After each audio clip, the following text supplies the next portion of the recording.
Welcome back to the I Don't Want a Divorce podcast.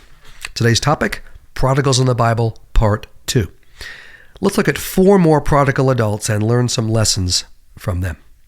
If you have an adult child who is a prodigal, who is choosing to live a sinful, selfish, and destructive lifestyle, my new book is for you, Adult Children Who Break Your Heart.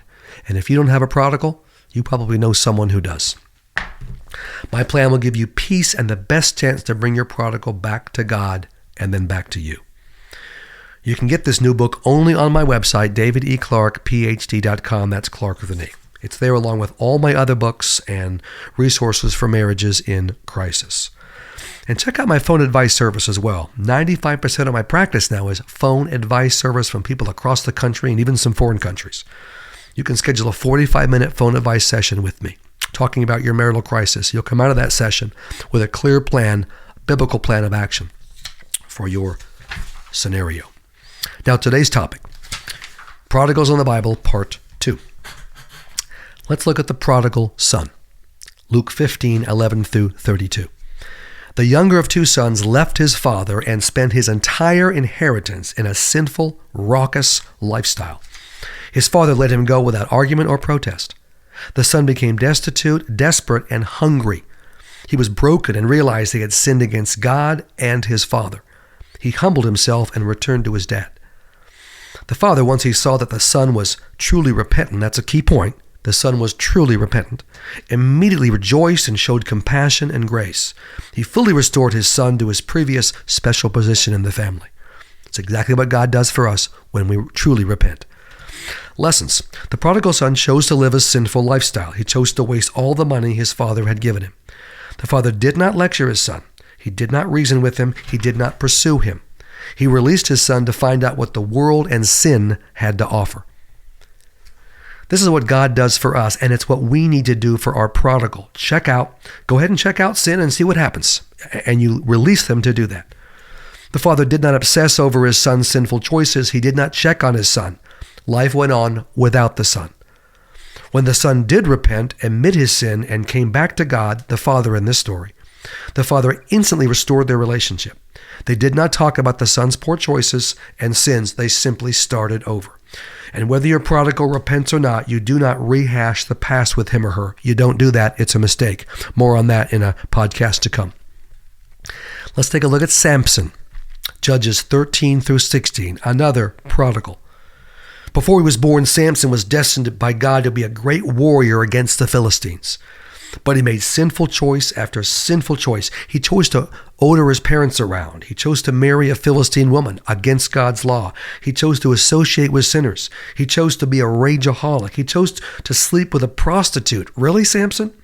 And he chose to pursue a conniving woman named Delilah. Samson enjoyed being a real bad boy. He was reckless and lived close to the edge. He loved drama. Prodigals are reckless. They take chances. They enjoy rebelling against God and against their parents. Now, his parents sinned by spoiling Samson and giving him everything he wanted. They knew it was wrong to get the Philistine woman to be his wife, but they did it anyway. They were weak, spineless people. And too many parents continue to spoil their prodigal children. In spite of his ongoing sin, God blessed Samson and enabled him to have victories over the Philistines. God gave him plenty of opportunities to repent. Samson's sinful lifestyle led to disaster. He was blinded and imprisoned by the Philistines. He died in one final act of God-empowered strength. Lessons. Like every child, God had a great plan for Samson, but Samson decided to live his way, not God's way. Samson was another narcissist. He wanted his way, not God's way. Samson's parents were weak and enabled him in his sin. That's a lesson for us as parents. They didn't have the guts to say no to him and apply consequences for his sinful behavior. Now, Samson was productive and successful, but in reality, his sin was destroying him. Prodigals can look good on the outside, but inside, they're being destroyed. Samson's prodigal lifestyle cost him everything, including his life. Finally, let's look at Hophni and Phineas. Not too many people know about these folks. 1 Samuel chapter 2, verses 12 through chapter 4 and 18, verse 18.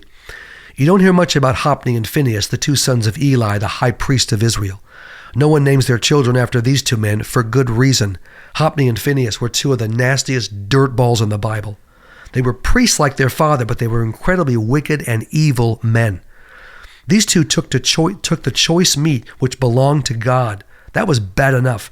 But they also dishonored God and their father by engaging in sex with servant women in the tabernacle. Oh man, that was not going to go unnoticed by God. Eli, as the high priest, had the authority to remove his sons from their positions and protect the sacredness of the place of worship. Eli complained to his sons about the behavior, but he did nothing about it. Another weak, spineless enabler. He took no action against his sons.